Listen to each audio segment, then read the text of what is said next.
What is up, guys, and welcome back to episode number 150 now of our My Player Career Mode here on FIFA 17. So today, guys, we've got some games for you guys to watch, as always, but there's a few of these games that are going to be vitally important to us. If you watched yesterday's episode, you will know Milan have started to drop points, and it means that if we do well in today's episode, guys, we could potentially be top of the table by the end of today's episode. So that could be fantastic. There is the league table before we go into today's episode. As you can see, we have played one more game than Milan and, of course, Torino, who are the team sat just below us. So at the moment, guys, it's shaping up to be a three-way horse. What? Three-way horse? A free horse, or, yeah, let's just say a three-way title. Let's call it that one instead. I'm just butchering the name right now. But, yeah, so we have played one more game than both Torino and Milan. I think we're sat 1 point ahead of Torino and one behind Milan currently as well. So at the moment, guys, it's looking like it's going to be quite tense at the top. And obviously, we also got through our group. If you missed that yesterday as well, I forgot to show you the team that we got. So it was there briefly on the screen for you guys. It was, in fact, I do believe PSG that we pulled in the next round of the Champions League, or the first round of the knockout rounds anyways. So that should be quite interesting. Of course, it's a team that we haven't played for yet. It tends to be, guys, we'll start to see a lot of the teams in the Champions League that, of course, are our former clubs because of the fact that we have played at so many teams in this save already, which is absolutely mind-blowing. And what I will say is, tomorrow, guys, there's only going to be one upload, mainly because, one, the heat right now is so ridiculously hot, and I have tried to basically do the commentary with a fan in the background, but it's just so loud and it picks it up that I just don't want to have that situation. You can still hear me, obviously, but the thing is, it's like, yeah, you pick up the fan, and I don't like it being on a video like that. So, and the second thing as well, I'm actually away all day tomorrow from like 6 o'clock in the morning till 6 o'clock at night, so I won't actually have time to be able to get a video out, a second one anyway. So tomorrow there will be only one upload for you guys. Hopefully you all understand that. I'm sure you guys do. And of course, as well, like I said in yesterday's Road to Glory video, if you missed that, I basically touched upon the fact that, of course, I've got a video coming out within the next like week or so, explaining some changes and stuff that are going to be happening. Some new stuff coming to the channel, and a second channel as well being uploaded or kind of created for you guys, because I know a lot of you asked me to play different games and suggest games to me as well in the comments section. But the thing is, as I created this channel, I wanted it to be purely football based, and I think that's the best way of doing it. And so for the like comments that you guys leave me suggesting other games and stuff, I will make a second channel for you guys and play some of those games that you all have been suggesting for me. But this episode, guys, got off to a fantastic start in game one. The first half was very bleak, didn't really create too much at all, and I was struggling to really get anything going in the kind of, midfield battle, or, kind of trying to get the ball from our midfield to our strike force at the moment seems to be our weakest point. That final ball is just not quite there. So what I've been doing, guys, is tending to drop back into the kind of midfield, receive it there, and then try and carry it forward. And sometimes it works, like for that goal there, you saw I had to run past about 3 or 4 players, and it did work, and then other times it just doesn't work at all. So I'm struggling at the moment to basically try and work out exactly what is the best way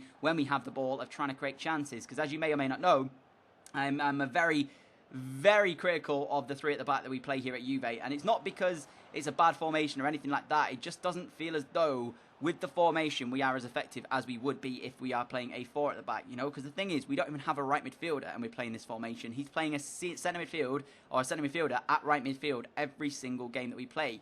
So for that reason, I would recommend that he probably switches the formation. However, me not being manager, can't do that. So I have to stick to the 3-5-2 and hope that it works for us. And it seemed to be doing in the last few episodes. We won ourselves a penalty here as well in the 60-something minute of the game. Very shocking decision by the referee once again. I mean, the guy did kind of touch me, but I felt like he raced got the ball. But I'm not going to complain because, of course, it does work out in our favour. We get the penalty and we also step up to take and score the penalty there as well. So pretty damn good penalty kick, if I do say so myself. And it's good to see, because my penalties in this year's FIFA have been very, very poor. So to score the last few of them and not miss them in a row is a pretty nice thing to have. Like, I always miss penalties in this game. It seems to be, if, like I said before, if it's 0-0 or we're losing, or if it's a penalty shootout, and I know for a fact that I've only got one opportunity, I tend to miss those kind of penalties. So if we are in the lead already, I'm normally quite good. And we honestly should have had a hat-trick. What a goal that would have been to wrap up the game here, take the match ball home as well with 3 points and 3 goals. Unfortunately, though, the crossbar did have something else to say about it, so I couldn't quite find the hat-trick goal there, guys. But it didn't matter because we did come away with a 2-0 victory, as you can see. Some of the boys there happy with their gameplay. Of course, I was over the moon with mine. We got ourselves a brace in the first game of today's episode, and it does mean as well that we move on to a nice amount of goals in the Calcio A. I'm not quite sure if that was our 15th or something like that. I know for sure that we will be approaching that kind of 15 margin if we haven't already hit it yet. So that's also very good to see. I mean, at the moment, we're just short of a goal-to-game ratio here at Juve, and when you consider the fact that, of course, I've been critical of our team recently, saying that they're not really creating too many chances, the team itself isn't brilliant, and I know a lot of you guys in the comment section have picked up on some of the stuff I've said, and a few of you guys as well have, like, kind of disagreed with what I had to say, but there you go again. I mean, look at that. Lemina's playing right midfield, and he's a centre midfielder. I'm sure he could play there if we needed him to, but, you know, it's one of them situations where it's kind of like, why? Why do we not have a right midfielder to play in that position? I'm sure we've got a right midfielder. Just put them in there. It's probably better than using a centre midfielder out of position, you know what I mean? So I just can't really understand why we stick to this formation. I don't know if it's a thing that in FIFA they just can't switch the formation, which if that is the case, it would be extremely, extremely frustrating, and it may be something that they need to swap out on. But as you can see there, guys, league table-wise, we had a game in hand, and also if we won this game here, I didn't actually quite catch the points there before we moved into this game. I'm not sure if we win it here, whether or not we'll go top of the table for the first time in this Juve career side. Because remember, we've not been top of the table yet as a Juve player. We've always been beneath it. And of course, we had a poor start first time we were here round when we lost our first game of the season in Supercoppa. And then we kind of had a really bad start to the league. We picked up since then. We still yet to, as I say, be top of the table. So this could be the first episode where we do it, guys. And then I got this chance in this game here against Genoa in the second game of today's episode. And I was fuming. And I was only mad because once I turned the man, I was thinking, yes, left-footed curler, probably going top corner. But for some reason, my guy decided to take it right-footed, which I couldn't really understand, considering that he's a left-footer. I don't know, but maybe it's just the way I kind of stepped up to take it, or maybe it's just the game screwing me. It's probably the first of the two there, because I probably did mess it up myself.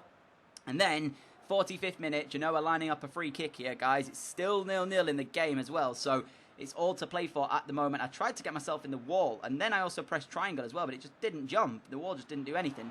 Keeper, though, met it with a save and pushed it onto the crossbar, which thankfully for us meant the score was still 0-0, and it could have got worse for us, but it didn't. So, yeah, decent stop, but it wasn't really that tough for our goalkeeper, was it? But 67 minutes into the second half now, as we had a nice little bit of passing play. I got the ball back from my strike partner, and we went on through and goal, and just tapped that one past the goalkeeper to make it 1-0. And also, guys, little Ronaldo celebration as we were thankful to get the opening goal of this game here. So I can't lie to you, I was kind of struggling in this game here to create anything going my way, if you will, but we did eventually get one. I just kind of felt like we were playing not necessarily the greatest we've been playing, but certainly we are massively improved, and I feel kind of confident going into each game now that I'm going to get chances from the teammates, and that's exactly what I like to have. So when we won that one by a 0 as well, and defended pretty decently, because that is another thing that I've been critical of recently, our defence is not good enough to play free at the back. However, another clean sheet for us here, which is pretty damn good to see as well.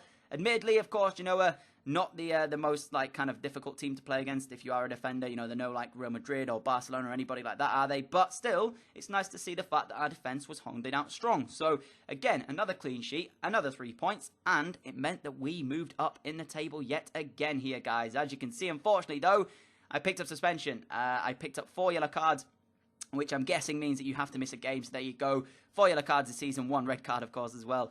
And it means that we now have to serve a 1-match ban. So I had to sim this game against Atalanta here. And, of course, my teammates would have to do the job for us at the top. That is the team on the right-hand side that we went with. Zaza and Andone were the 2 up top for us today. And as you can see, 50-something minute into the game, it was still 0-0. And then we got ourselves the opening goal before Atalanta did, in fact, equalise in the 88th minute of the game. So they did pick up a point themselves. Probably deserved it. I don't know. I didn't get to see the match facts, of course. That's one thing that I wish they could show you as well. When you're simming the game, is actually the match facts, because it would be quite cool to see how much you dominate and see what that kind of how the game's going for your team. But still, it doesn't matter. Came away with a point. It's not the end of the world. At least we didn't lose the game, especially when you consider we were simming that one away. But it meant, guys, we were going into some cup football here with Juve. Coppa Nazionale, guys. And of course, it is going to be a very interesting affair, this one. As you can see, we're taking on a team which I do believe are a Serie B team, or a Calcio B. Is it Serie B still, or Calcio B? I don't know, but I don't think they are a Calcio A team. Correct me if I'm wrong in the comments, which I'm sure you guys will do, because you guys are all amazing in helping me out with certain stuff. But I'm pretty sure this is actually not a first, like, you know, kind of first league team. So this, on paper, should be quite easy for us. I'm saying that now. And imagine how silly it would be if we went on to lose this game here. How I would be so salty. But still, it should be quite simple for us. And I felt like it was going to go well. 26 minutes in now. We got a really good opportunity straight from the first whistle. And this was absolutely fantastic. And a wonderful stop from the keeper. Admittedly, though, It was straight at him, and our teammate maybe should have done a little bit better with it, but he just didn't manage to do it. And then we had the ball in the back of the net. It took right until extra time for us to get it, though, and unfortunately it was offside. It was a great finish from us. Keeper just stood still, and he was absolutely gutted before he realised the offside flag was rightfully up. You'll see it in a moment's time here, guys, from the replay, that I was actually in an offside position. We won it back straight from kickoff, and there you go. I am miles offside. Never, ever was going to get away with that one, but it meant we were going to penalties. I know you guys enjoy some penalty shootout, kind of gameplay. So here it is, guys. As you can see by the match facts, nothing could separate the two teams. The first penalty kick taker, Zaza, the running man. Let's see what he can do. He did, in fact, score this one. Not only did he score it, he dinked it as well into the bottom corner. So we got a little thing on Xbox where it pops up, game clip recorded thing, but it annoys me when it does that. And then they stepped up to take theirs, and he hit the crossbar. So I was like, okay, this is brilliant so far. And I was kind of trying to work out which penalty kick we would be taking, because we are the designated kick taker here at Juve, and we weren't in the second kick either, as we missed that one there as it went straight down the middle and the keeper read it like a book. Then their man stepped up to take theirs, and he ended up scoring it. He's a skipper on the day for them. Top corner, fantastic world-class penalty from him. We then had another penalty for ourselves, our third one now, and it is one apiece so far in the shootout, as our teammate steps up, long run up from him, and he goes to the right hand side. The keeper goes to the other side, and it is a goal. So 2-1 up in the penalty shootout so far, as Motta stepped up for our opponents on the day. Another quite big run up for this one as well. So he is the third spot kick taker. I was going to guess that we were fourth, and there you go. Keeper makes another good stop onto the post this time. I was correct, we were fourth. I went to the top right hand side, and a quite phenomenal one-handed save from their keeper denies me a shootout penalty goal. So I spoke about it before, I seem to miss them in shootouts, and then our keeper, again, wonderful save down to his lower right-hand side. Edison is an absolute beast, and the deciding penalty came at our teammate, and he would step up and also score it as well. So he moved through to the next round of the Coppa Nazionale. Of course, I missed my penalty, though, so I don't have that much to celebrate about. I was more fuming at the fact that I missed the penalty than we actually got through. So at least we got through. That is the main important bit. We have everything to owe, though, to Edison, the man between the sticks for us today, because 3 spot kick saves. Without those, we would not have been going through to the next round of the Coppa Nazionale. But we do go through as well, and I can confirm at the end of this episode, guys, we are top of the Serie A title. No, top of the Serie A table. That's what I meant to say.